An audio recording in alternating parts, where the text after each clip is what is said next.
రోజు ఏదో ఒక పర్సనల్ విషయాలు మాట్లాడుకుంటాం కదండి. ఈసారి మనం కొన్ని ప్రొఫెషనల్ విషయాలు మాట్లాడుకుందాం. సో మనం మాట్లాడుకుంది పబ్లిక్కి, స్పెషల్లీ మన పేషెంట్స్కి కూడా యూజ్ అవుతుంది కదా అనేసి అనుకుంటున్నాను. సో ఈ మధ్య ఒక క్వశ్చన్ అడుగుతున్నారు. నా హస్బెండ్ కార్డియాలజిస్ట్ అని చెప్పగానే నార్మల్ డెలివరీలో కానీ సిజేరియన్లో కానీ హార్ట్ అటాక్ వచ్చే అవకాశం ఉందా అని అడుగుతున్నారు. ఏం చెప్పమంటారు? సో నార్మల్ డెలివరీ సెక్షన్ వాటిలో హార్ట్ అటాక్ వచ్చే ఛాన్సెస్ చాలా తక్కువ పర్సే దానివల్ల.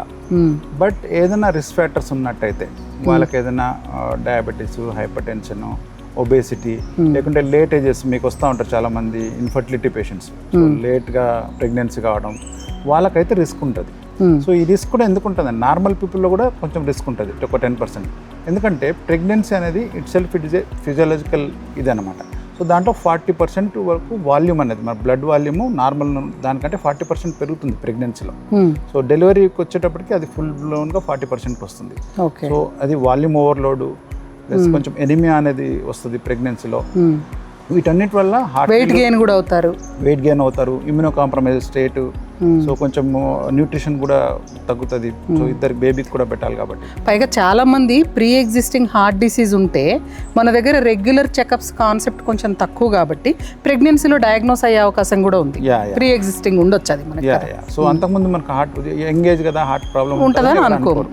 సో అందుకోసమని ప్రతి ఒక్కళ్ళు ప్రెగ్నెన్సీ కాగానే ఏదో ఒక టైంలో గైనకాలజిస్ట్ని కన్సల్ట్ అయ్యి ఒకసారి ఈసీజీకో చేసుకోవడం బెటర్. ఓకే. లేదా ఏమైనా ప్రాబ్లం సస్పెక్ట్ చేస్తే గైనకాలజిస్ట్, కార్డియాలజిస్ట్ సమక్షంలో రెగ్యులర్ చెకప్తో హ్యాపీగా డెలివరీ అండ్ సెక్షన్ చేసుకోవచ్చు.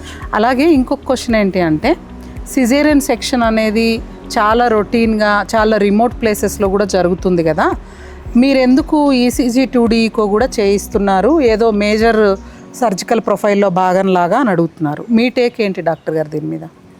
అంటే చాలా వరకు ఈ మధ్య కేసెస్ చూస్తున్నాం. అంటే అంతకుముందు మనకు ఈ డయాగ్నోసిస్ లేవు, 2D ఈకో లేవు కాబట్టి తెలియకపోయేది. డెలివరీలో అయిపోయింది లేకుంటే చనిపోయారని వింటా ఉండేవాళ్ళం చిన్నప్పుడు. ఏదో గండం అదైంది. కానీ ఇప్పుడు చూస్తున్నాం, ఎందుకంటే కార్డియోమయోపతిలు ఫస్ట్ టైం డయాగ్నోస్ అవుతాయి అనమాట. చిన్నప్పటి నుంచి వాళ్ళకు పెద్దగా ఏం కొంచెం ఎక్కువ పని చేయట్లేదు ఈ మధ్య. సెడెంటరీగా ఉంటున్నారు కాబట్టి సిమ్టమ్స్ ఏం రావు. రుమాటిక్ హార్ట్ డిసీజ్ మెయిన్గా. సో మైటల్ స్టెనోసిస్ కానీ, మైటల్ రిగర్సేషన్ కానీ, ఇటువంటి బయట మనం చూపించుకుంటా కానీ తెలియదు. ప్రెగ్నెన్సీలో కొంతవరకు బయటపడే ఛాన్స్ ఉంది. ప్రెగ్నెన్సీలో బెడ్ రెస్ట్ అని అన్ని దగ్గరికి తీసుకెళ్ళి పెడుతున్నారు.